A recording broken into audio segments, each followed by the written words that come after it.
In the last episode, I talked about the new thing on YouTube where you can add a quiz to your video if you like it.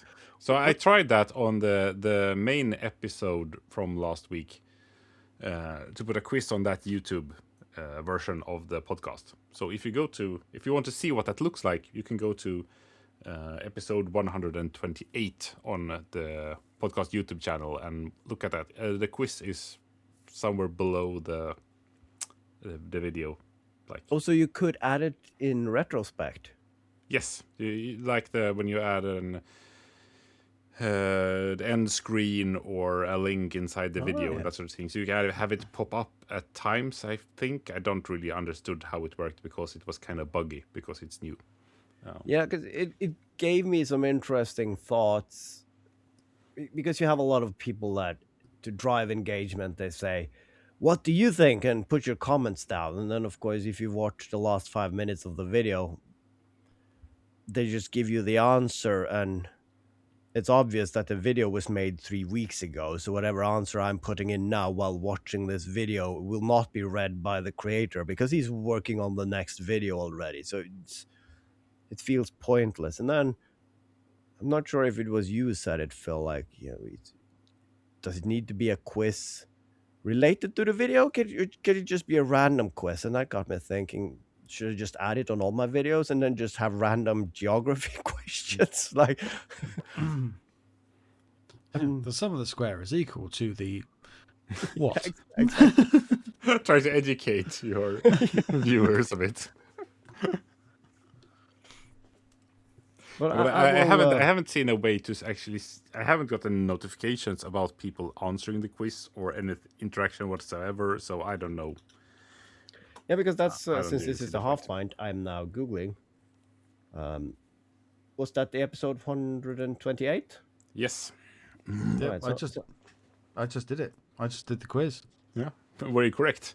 Apparently, I got it right. quiz. Yeah, Do you remember Glenn? Yes. No. maybe. Maybe. Oh, that was wrong. But could I then? I like the quiz. Can I change my answer? No. Can I take the quiz again? No, I can't. Report fraudulent. Please don't report the podcast. And then I refreshed quizzes. 4 answered, and 2 people have liked. So, who's answered then? We're only 3. Who's the 4th wheel? Or Glenn. the fifth beat? Probably. Oh, Glenn, probably, yeah. But how do you get a notification of some sorts, and how does this? So far, I haven't seen any. No. Okay. So I don't know. I mean, this is just me playing around with it. I have no clue. And as I said, I don't really see the point of it. I suppose it might turn up in the studio settings for that account. Maybe. Not that I have seen it, but it might be somewhere. I thought you would get some notifications thingy or something like that, or It might be somewhere, or maybe you need might to be not on the care. app. I don't know. Well, that is a fun thing to look forward to some other time. What quiz are you gonna add in your next video?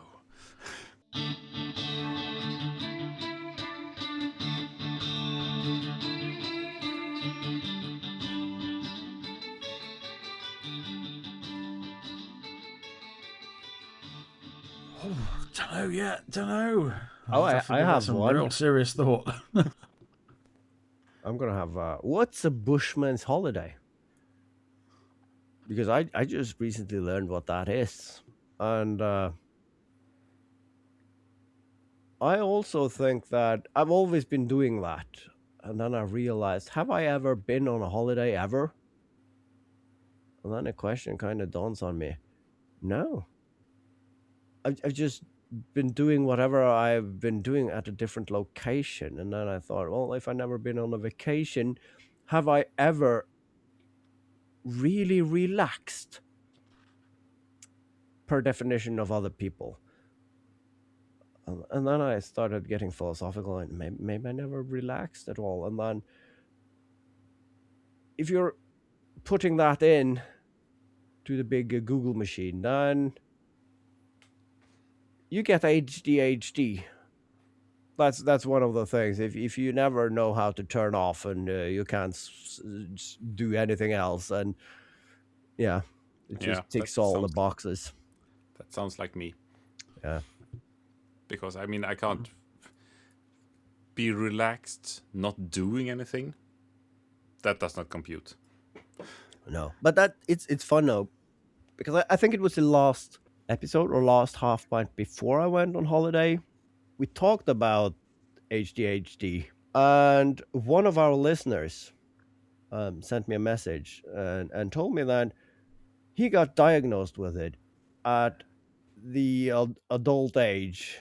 And he wrote a very nice message. We just summarized what we have been talking about and what he had felt. And I just read down, and everything that he wrote down, I was like, God damn it. It's like, check, fuck, check. So, so it's like, no, House. Of course, yes. And what is the price? I mean, knowing your superpower. Perpetual despair. Yeah, that's because that's the thing though. You can contact your doctor and ask for a screening, and you can do it privately and it goes quicker, but you have to pay for it, or you can do it by the public health system, and it might take a few months if the your general practitioner says that I'll send you to screening. And then of course it's one of the things that they're looking for, that okay, we can screen you and we can give you a result and a diagnosis if you have it, but will that do you any good?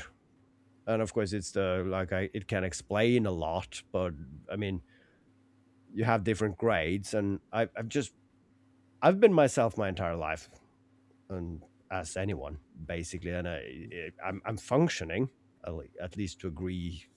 Yeah, if you're functioning and you're happy, Yes. it's not a problem. I mean, if you want to know, I'm sure there's a quiz online where you choose your favorite Pokemon, and then you get to see if you have anything.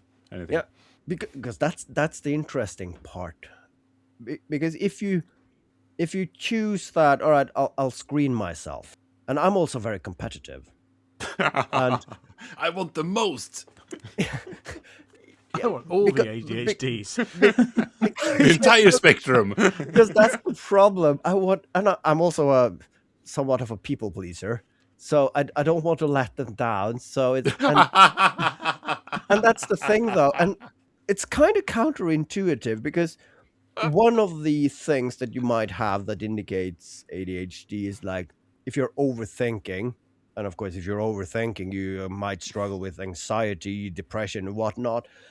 And of course, as an overthinker, in any situation, I'm thinking of a million different outcomes. Like if I do this, this might happen, then this might happen. And of course, it's always the negative things. You're never thinking about all the positive things that can happen. And then you spiral down. And that makes you kind of good to anticipate, if I answer this, then this will show up. I mean, and it's like, if you take the simple quiz, I haven't taken a quiz, but in other quizzes, you can understand what you should answer to be put in pitfalls and that sort of thing. put in a specific category. It's like taking a test. What kind of cat are you? I like mice. All right, then you're that kind of cat. And then the question is, would my competitiveness kick in? And being a people pleaser, I would like to nail this test. And then would I answer the questions truly, or would I answer them based on what I think that will add up to in the score? And then, of course, I don't want to do that, because you want to be truthful, because if it turns out you have a diagnosis, it's nice to know and get the right one. But then again, I mean, if you're going through all of this and not even getting on the podium, what's the point? I mean, I really hope that tests are a bit more advanced than if you have chosen mostly A's, then you're normal without a diagnosis. Mostly B's. Well, maybe something like that. Perhaps could be. Further diagnosis. Mostly C's. There's no hope for you.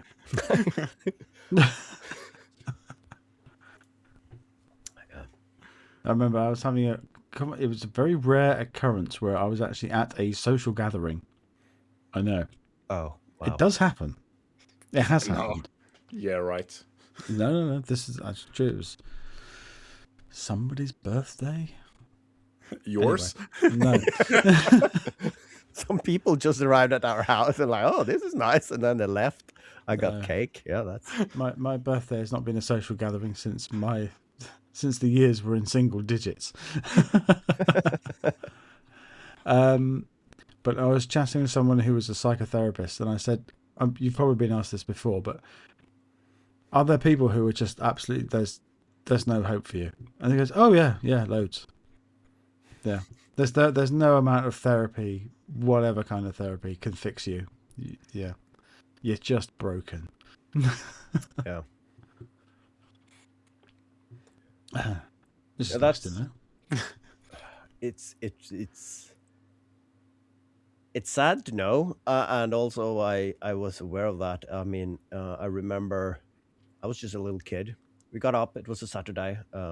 Me and my mom were going to the store, and a few houses down, there was police tape around the entire house. That doesn't happen in rural Norway unless there's been something exceptional, and it has been. It was a family of 4 that was reduced to a family of 1. So the youngest kid just killed his parents, and of course he was deemed not criminally sane. So of course he's in an asylum, or what it's called, indefinitely. And my mother talked to his brother, who's the only survivor, and at some connection out in the family tree, we are related. And my mom bumped into him a few years ago, and they started chatting, and they came into the subject. If you have visited his brother, no. I talked to the medical people, and there is no hope. So he's one of those cases that there is nothing. So they're just keeping in a room. That's his entire existence until he perish of natural causes. There is no point in trying anything. And that in itself, it's interesting that you can have a person that has an illness that, yeah, it's not worth trying. There is nothing. Obviously, they have tried different things and done screening, but they came to the conclusion that no, there is no point in using resources on this. So yeah, you can have an illness that is not fixable. Have they tried really good wine? Yeah. Served with a guillotine, big enough for body parts. I mean, sure, Norway is really rich, but I mean, I don't think they serve fine wine at the mental institutions, but I mean, maybe they do. Maybe they do. Fava beans and a nice Chianti. But I mean, can you say you really tried everything if you haven't? Exactly. No. Everything? Have you really tried everything? Have you tried this? No. How about this? No. Yeah. That's hardly anything now, is it? The list of no's is getting longer, isn't it? Yes. Well, was it better back in, I mean, medieval times, that sort of thing, when they just tried stuff to willy-nilly to see if it had any effect? I might argue that medicinal science were more exciting in the 1700s. Like, oh yeah, he got some blisters. Let's horse manure. No infection. Okay, that didn't work. What next? Wine. Whatever you have in your cupboard. It's like when kids, like, Yeah, oh, we are going to exactly. do chemistry now, and they rummage around in the cupboard and they find flour, yeast, Yeah. soap. Yeah. Headache, is it? I recommend trepanning. We're going to drill a hole in your skull to let the evil spirits out. Yeah. And then maybe a bit of, leeches and bloodletting. And I have one guy who actually survived and said, "Yeah, I feel better now. You don't have to do any more treating." I said, "Oh yeah, it worked. I feel Fantastic." Let's put holes in more heads. Yeah, isn't that what you call survivor bias? I mean, if you chop someone's arm off and I'm feeling better now, stop cutting body parts off. Ooh, that worked. So Honestly, everything's fine. No need to carry on doing any more of this. but the problem though is that when did they try burning a witch or drowning? And I just remember this from school. Like, all right, if you were deemed a witch, you were tied and then thrown in the water. So if you sink, turns out you're not a witch, but you drowned. And then if you float, that's magic. So you're a witch. And then they kill you. So it's like, at what point in history did reasoning become better than that? I mean, at some point, someone in the back should wait a minute. But then again, it's hard saying wait a minute if like, all right, are you a witch? And then no. But some might say that we still haven't found reasoning. Well, we have gone some parts Some of the reasoning. world has done some steps backwards. Yes. Yeah. Naming no names or continents. No, we don't need to.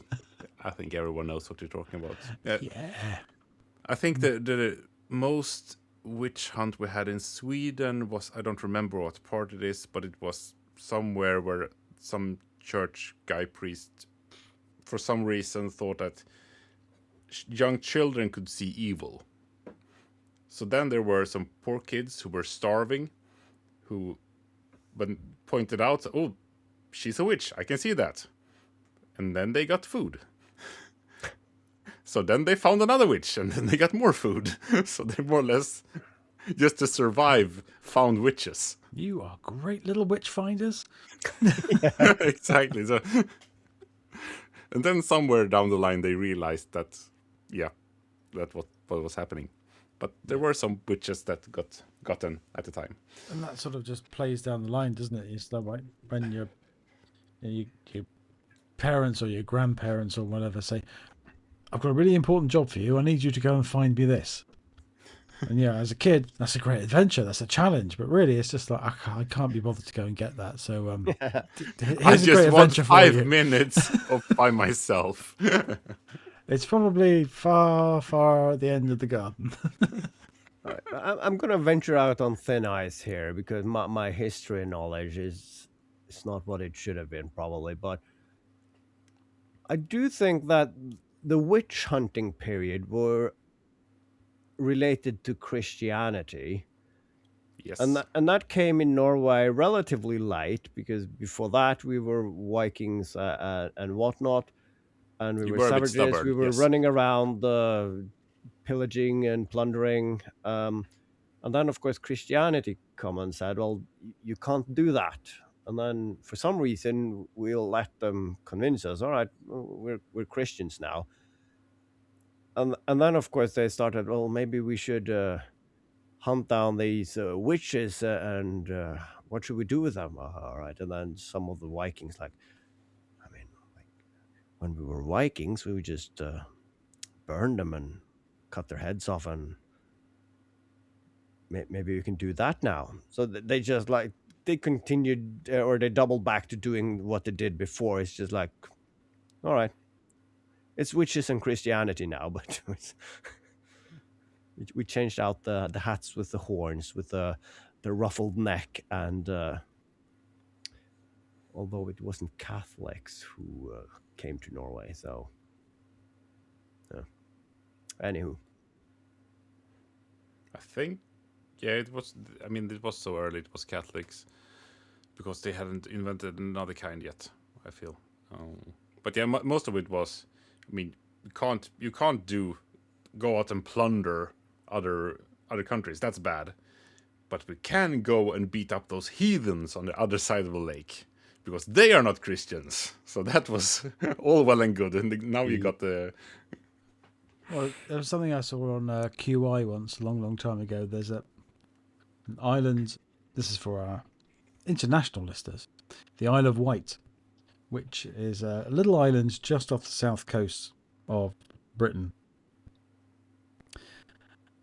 which still to this day is quite a strange place. But that was the last place in the British Isles to be converted to Christianity, which was I'm looking at it 1992. now. 686 AD. Ah, close. By the West Saxon king Cordwalla. Effectively, he went over there to convert all these pagans to Christians, and they were rather well, they didn't want to. So the way he got around that was by killing all of them and giving them Christian burials. Congratulations, you're all Christians now. The island is now a Christian island.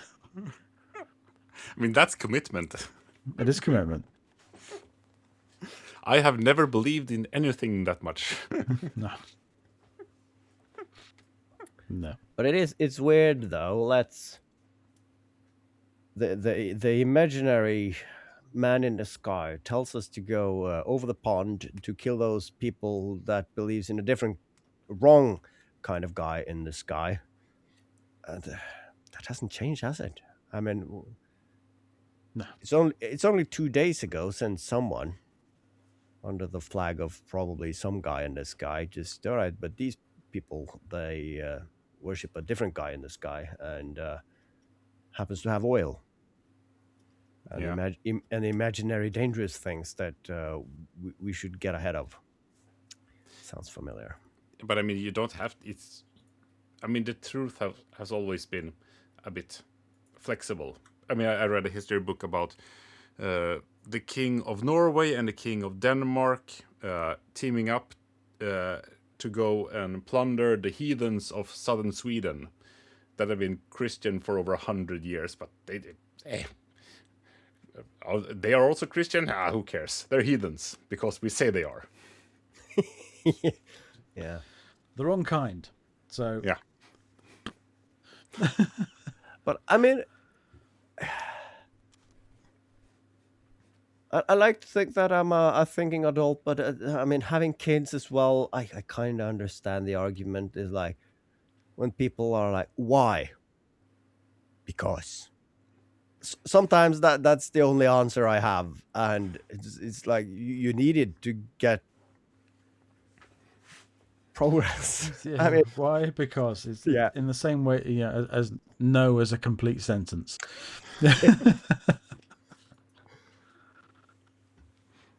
Just no. But no. But how could you no? No.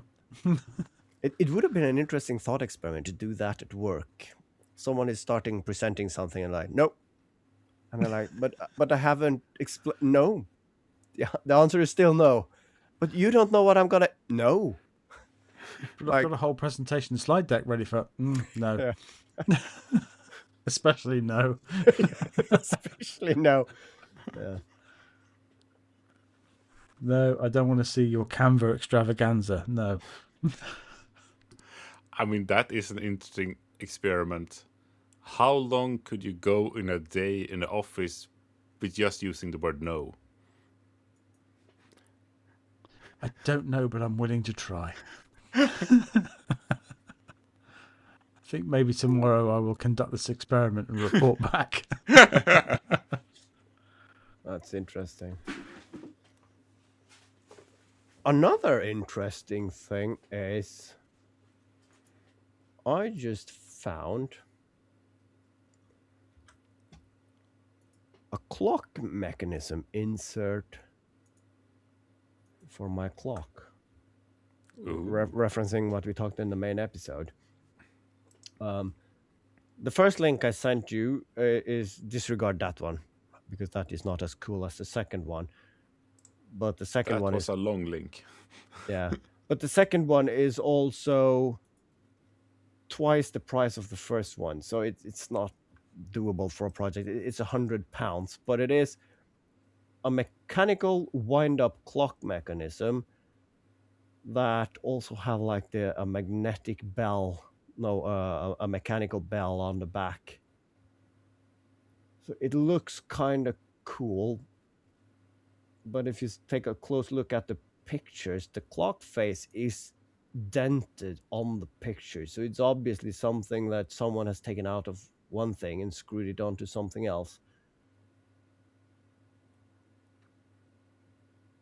Yeah, it looks Retro style design from around 1960. Handmade imperfections are inevitable. So yeah, someone has taken something out of one clock and screwed it onto some very cheap wood. And it's £100 for an unknown mechanical movement. That's not going to be accurate, is it? No. I would go with the modern quartz myself.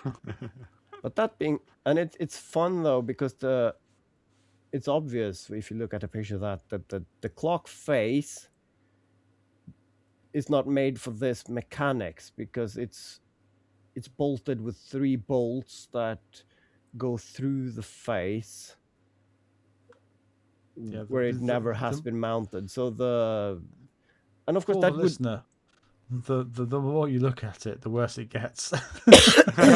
yes, Kinda, yeah. it's one of those like find errors, and the longer you stare at it. There will be a link in the description of the episode, hopefully. So just swipe in your player and you can click it if you want to see it. Yeah. If you want to see this abomination. I mean, it's not even centered, is it? No, it isn't. The hands are not in the center of the clock. It does not look. No, they are very much lower No. than they should be. Yeah. Fascinating. They've tried to fudge it with the angle of the photo, but it's very clearly not in the middle. But if you strip the clock face off and just the mechanism, I could mount that on the back side of the clock that I have. I need to drill a hole to get the wind-up key. But it would be cool having an opening at the side so you can see that mechanical bell, because it's the classical round bell that's on top of these old alarm clocks with a hammer, like ding, ding, ding, ding, ding, ding, ding. So it would be a cool mechanism, but it's not like, it's not £100 worth No, by any stretch. For a tenth of the price, that would be interesting to play around with. I mean, Yeah. I will still send him a message. Can you send me a short video if it actually working before I pay £10 for it? But yeah. Yeah, go to a car boot sale or Facebook Marketplace or your local equivalent and literally buy anything else.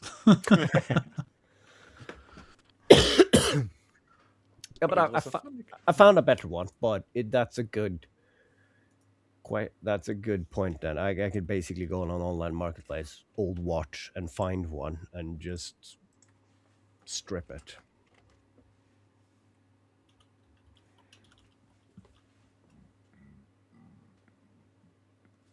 So I'm trying now. No. Oh, there it is.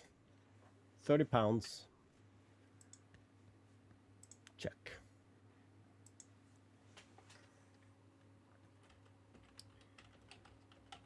And then Haavard fell down the old watch marketplace rabbit hole. It happens.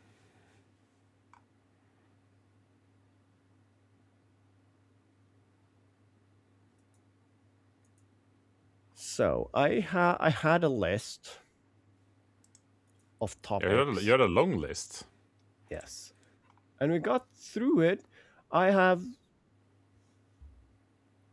only 2 points that we haven't in some way or the other covered. And the first one is farting without a sense of smell. And the second is crazy professor eyebrows. And I have experienced both. I I mean, real that's the best of both worlds, I would say. oh, very very much so. I mean, for someone gunning for the crazy professor way of life, that the look starts to come natural. It's just good. I've always had one strand of a eyebrow here that's been growing faster than the other, but several of them has now seemed to have picked up the pace. So I have now reached the golden age of also having to trim my eyebrows. So that's interesting. And then Yeah. sometimes Have you you reached the age where your nasal hair starts mingling with your moustache? not yet. Not Although yet. that being said, Oh, best is you yet to young come, my friend. whippersnapper. the problem is it's not the nasal hair, but sometimes if I'm sleeping on my stomach, I might wake up in the night because I've been rubbing my face to the pillow, and then some of the hairs from the mustache has been pointed upwards, so they're tickling yourself inside your nose, and then that wakes you up. That's an annoying way of waking yourself up, but yeah, I'm guessing that's the next is hair in your ears. It's just the way it goes, isn't it? I'm more annoyed with the hairs on the outside of the ears, just because just one sticking out, and it's if I find one, they irritate me extremely much. Yeah. That's the thing. I mean, if you own a laser, could you would Lightburn have a separate program for hair removal? Because going at going at the clinic to get hair removal, that's expensive, I've heard. So, but I All mean, right. if I you can do already this have a myself. laser, so I mean, you will a 10-watt diode laser do, or do you need a CO2 laser? a 10 watt should be able to, but I mean, you should do this quickly because I've heard that lasers don't work on gray hair because they are see through. So if you're gonna laser, So you your need hair a needs CO2 laser then. that, and then I think your skin might not like it. Yeah, but I mean, if you have a powerful laser, you can always dial it down. So, but yeah, then it should be one of those handheld ones. If you have a desktop one, it's kind of hard to squeeze your head and keep it still while also operating the software that's needed for. I mean, just pray that a laser company reaches out to you and want you to make a video for it. But yeah, sure, I have an idea of this. Just to Yes. have the thumbnail of you with the goggles on inside the machine and just Yes. lasering the perfect beard line. I'm gonna call Xtool and I'm gonna ask them the new CO2 laser that you have with the infeed table. What's the Z height axis there? How thick Can I get material my is head going to under get it? through? All right, and what's the weight limitation on that? All right, I would like to make a video of myself removing back hair. Would you be interested in being affiliated with that? No, it's mostly for cutting out things, actually. I mean cysts and that sort of thing. Yeah, sure. Yeah, Wow. because I mean, could you laser tattoo yourself? I mean, a tattoo gun is a needle that shoots ink in, but I mean, a laser is just charring that same level of. I'm not sure how that would. I'm gonna Google that later. Someone has probably tried. I'm not sure. But the second thing is, and it's double back to me being sick for a couple of weeks. I tested myself for COVID as well. I did one of those self tests. Turns out those are not very accurate if you test yourself either too early or too late. So I might have tested myself too late, but I got a sneaking suspicion that it might be COVID in the beginning because I lost sense of smell. So we've been on holiday for a week and went out to restaurants and eaten nice food and drinking nice drinks and whatnot, and I could not smell anything, and then of course also not taste anything. So I could, if someone asked me, did it taste nice? No, but the consistency was great. So I could basically buy anything. It didn't matter. But of course, traveling abroad, eating different food, usually you might get a bit of an upset tummy for a day or two until you acclimatizes. And I did so as well. So, and then you might be a bit flatulent. And usually you can control that, and also like if you let one rip and like, oh my god, that one tore the paint off the wall. All right, so let's not do that in public anymore. But I had no sense of smell, but I had a gassy tummy. So what do you do? I mean, sometimes there are people there like, but I don't talk the language, so it's like, yeah, well, I can't help it, but I have no way of self-referencing. So In those situations, perhaps you not speaking the language was beneficial because you don't understand them sort of like looking and pointing and saying, "That guy fucking stinks." Yeah. The open sewer has just walked in. He's ordering another beer.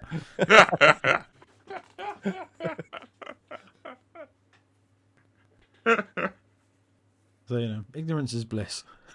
Yeah. yeah, sure. I mean, it was it's last week's problem. Different country, different time. So yeah, it's all water under the bridge, metaphorically.